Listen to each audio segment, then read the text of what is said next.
Many of us use the new year as a chance to maybe get our finances in order. And after a year like 2020, it's important to start 2021 on the right foot. And joining us now is our financial expert, Rob Wilson. Rob, thanks for being here. Thanks for having me.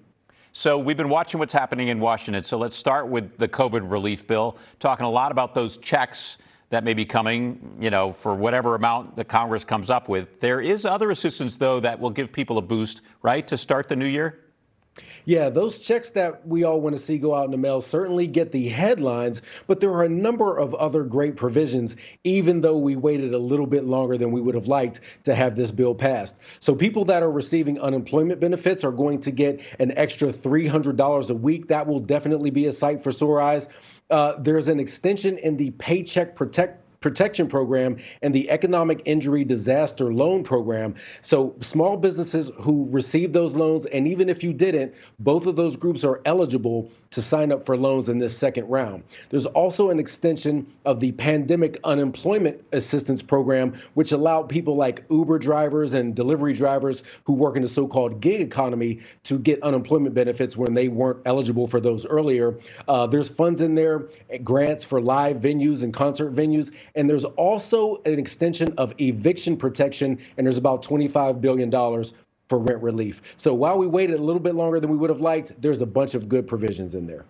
Time to read up on what's in that bill. All right, 2021 is going to start, as we know, with a new president, but the same issues from this pandemic still out there. So how do you see things going for the economy overall at this point?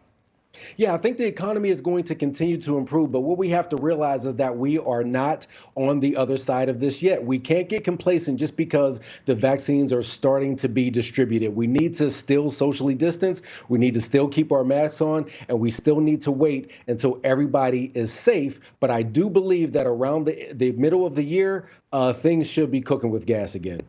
As more and more people get that vaccine and feel safe about going out, right? All right, so we got, 3 days left in 2020. So long, 2020, right? We want to say that. But what should we be doing in terms of our personal finances as we head into 2021?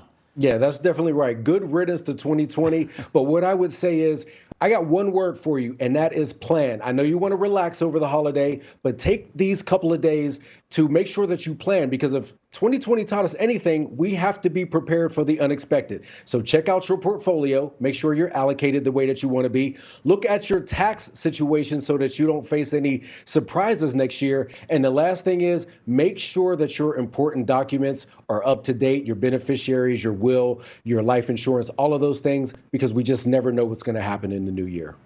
Yeah, we learned that in 2020, right, Rob? Indeed. All right, Rob Wilson, thanks for your expertise. We appreciate it. Thank you. Happy New Year. You too, Rob.